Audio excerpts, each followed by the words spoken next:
വിദേശ രാജ്യത്ത് MBBS പഠനം ആഗ്രഹിക്കുന്നവരുടെ ഒരു സ്വപ്നമാണ് ഉന്നത നിലവാരം കാത്തുസൂക്ഷിക്കുന്ന ഒരു സ്ഥാപനങ്ങൾ എത്തിപ്പെടുക എന്നുള്ളത്. അതിനുവേണ്ടി ഇപ്പോൾ ഒരു വിപുലമായൊരു എക്സ്പോ ഇന്ത്യയിൽ തന്നെ ഒരു ആദ്യമായി വിദേശ രാജ്യങ്ങളിലുള്ള അഥവാ 10ഓളം രാജ്യങ്ങളിലെ 15ഓളം സർവകലാശാലകളിലേക്ക് വിദ്യാർത്ഥികളെ എത്തിക്കുന്നതിൻ്റെ ഭാഗമായുള്ള ഒരു എക്സ്പോ ഇന്ന് മലപ്പുറത്ത് നടന്നുകൊണ്ടിരിക്കുകയാണ്. മലപ്പുറം വുഡ്ബൈൻ ഹോട്ടലിൽ വെച്ചുകൊണ്ടാണ് ഇത്തരത്തിൽ ക്ലിക്ക് ജൂം അതുപോലെ തന്നെ റിപ്പോർട്ടർ ടീം സംയുക്തമായി ഇത്തരത്തിലൊരു എക്സ്പോ സംഘടിപ്പിച്ചിരിക്കുന്നത്. നിരവധി വിദ്യാർത്ഥികളും രക്ഷിതാക്കളുമാണ് ഇതിൻ്റെ ഒരു ഉപകാരം അല്ലെങ്കിൽ സാന്നിധ്യം മുതലെടുത്തുകൊണ്ട് ഇവിടെ എത്തിയിരിക്കുന്നത്. സമാനമായ രീതിയിൽ ഇപ്പോൾ തിരുവനന്തപുരത്തും കോട്ടയത്തും എറണാകുളത്തും ഇതേപോലെയുള്ള എക്സ്പോകൾ റിപ്പോർട്ടർ ടിവിയും ക്ലിക്ക് ജൂം സംയുക്തമായി സംഘടിപ്പിച്ചു കഴിഞ്ഞു. അതിനുശേഷമാണ് ഇപ്പോൾ മലപ്പുറത്ത് ഇന്ന് പുരോഗമിക്കുന്നത്. ഇനി 25-ന് കോയമ്പത്തൂരും 26-ന് കോഴിക്കോടും ഇതേപോലെ തന്നെ എക്സ്പോ സംഘടിപ്പിക്കാൻ പോവുകയാണ്. ഇതിൻ്റെ കോർഡിനേറ്റേഴ്സ് അടക്കമുള്ളവർ ഇവിടെയുണ്ട്. എന്താണ് ഇതിൻ്റെ ഈ എക്സ്പോയുടെ ഒരു ഗുണം?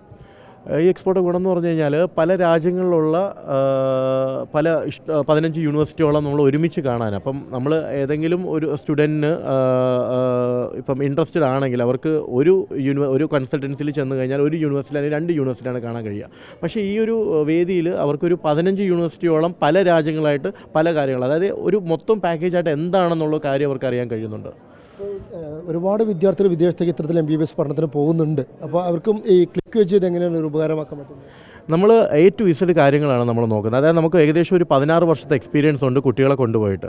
അപ്പോൾ അതുകൊണ്ട് തന്നെ നമുക്ക് കുട്ടികൾ കയറിയപ്പോൾ മുതൽ 6ാം വർഷം കഴിയുമ്പോൾ അവർ ഫൈനൽ ഇയർ കഴിഞ്ഞിട്ടുള്ള കാര്യങ്ങൾ, അതായത് അവർക്ക് പ്രാക്ടീസിന് കയറണം, FMGയുടെ കാര്യങ്ങളാണെങ്കിൽ ഇപ്പോൾ വിദേശ രാജ്യത്ത് പോയിട്ട് പ്ലാബ് പോലത്തെ കോമ്പറ്റേറ്റീവ് എക്സാം ക്ലിയർ ആണ്, അതുവരെയുള്ള സപ്പോർട്ടുകളും കാര്യങ്ങളും ഞങ്ങൾ ചെയ്തിരിക്കുക. അതായത് തുടക്കം മുതൽ തിരിച്ച് വരുന്നവരെയുള്ള കാര്യങ്ങൾ നമ്മൾ സപ്പോർട്ട് ചെയ്യുമായിരിക്കും.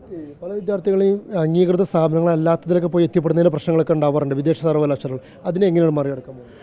അതിനിപ്പോൾ ഓൾറെഡി ഗവൺമെൻറ് ഒരു ബില്ല് പാസ്സാക്കാൻ പോകുന്നതാണ് നമ്മൾ അറിയാൻ കഴിഞ്ഞത്. അതായത് അംഗീകൃതമായിട്ട് യൂണിവേഴ്സിറ്റിയുടെ അംഗീകൃതമുള്ള കൺസൾട്ടൻസീസ് അല്ലെങ്കിൽ ഏജൻസീസിന് മാത്രമാണ് നമുക്ക് വർക്ക് ചെയ്യാൻ കഴിയാനുള്ള ഒരു പുതിയ ബില്ല് പാസ്സാക്കുമെന്ന് ഗവൺമെൻറ് പറഞ്ഞിരുന്നു. അത് നമ്മൾ വെയിറ്റിംഗ് ആണ്. അങ്ങനെ വന്നു കഴിഞ്ഞാൽ സ്റ്റുഡൻസിന് അംഗീകൃതമായിട്ടുള്ള ഒരു ഏജൻസി വഴിയേ പോകാൻ കഴിയും.